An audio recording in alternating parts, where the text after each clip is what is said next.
إذا كان سبب دخولك إلى هذا الفيديو هو الحصول على شدات PUBG موبايل مجاناً، فأنت في المكان الصحيح، ويستحسن أن تتابع هذا الفيديو من الأول إلى الآخر لكي تتمكن من الحصول على شدات PUBG. هذا شرح مهم جداً ولا يجب أن تفوت أي لقطة. تابع الفيديو بكل تركيز، ولا تنسى أن تدعمنا بالإعجاب والاشتراك في القناة، وأيضاً اترك تعليقاً لكي تشارك في مسابقة السحب على 1000 شدة PUBG مجاناً. سوف أختار من التعليقات 3 أشخاص لكي أشحن لهم شدات مجاناً بهذه الطريقة التي سوف أشرحها اليوم. السحب سوف يكون الأسبوع المقبل إن شاء الله. هيا بنا نبدأ الشرح. أول شيء سوف ندخل إلى بابجي لنأخذ الآيدي الخاصة بنا.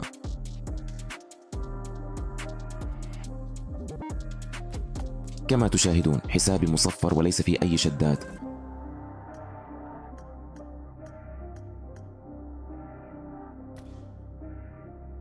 والآن سوف نقوم بالدخول إلى هذا الموقع الرائع لكي نحصل على شدات PUBG. اسم الموقع هو 5play.us، سوف أتركه لكم في التعليق الأول وسأكتبه لكم هنا على الشاشة.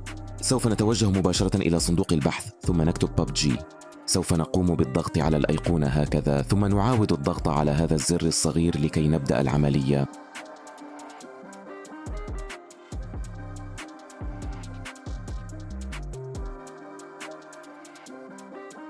سوف نضع الآيدي الخاصة بنا في هذه الخانة، ثم نختار نوع الجهاز الذي نستعمله، ثم نضغط على Continue.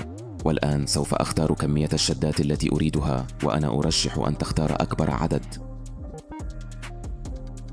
كل ما علينا فعله الآن هو الانتظار قليلاً إلى أن ينتهي الموقع من التحقق من المعلومات وإرسال الشدات إلى حسابك.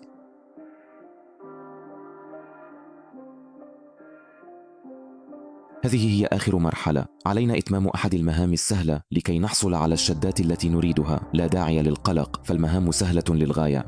كما ترون لدي هنا مهمة استطلاع رأي، وهي مهمة سهلة. يجب علي فقط الإجابة على بضع أسئلة والتسجيل في الاستبيان. سأكمل المهمة ولن تأخذ مني وقتا طويلا. وهناك مهام أخرى. إذا توجهنا إلى أسفل الصفحة ستجد شرحا مفصلا لجميع المهام الموجودة، مثل مهمة رقم الهاتف ومهام تحميل التطبيقات. كل مهمة تكون حسب الدولة التي أنت فيها. إذا أردتم مهمة سهلة استخدموا VPN واختروا الولايات المتحدة الأمريكية، لأنها تحتوي على أسهل المهام.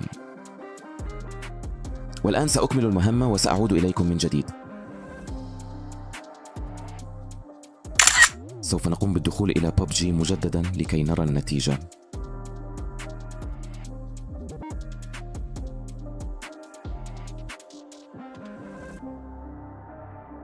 وكما تلاحظون بعد أن انتظرت لمدة 10 دقائق ها هي الموارد قد وصلت إلى حسابي بكل سهولة. أتمنى أن يكون المقطع قد نال إعجابكم. لا تنسوا الاشتراك في القناة والضغط على لايك، وأيضا لا تنسوا ترك تعليق للمشاركة في مسابقة السحب الأسبوع القادم. دمتم في رعاية الله وإلى اللقاء.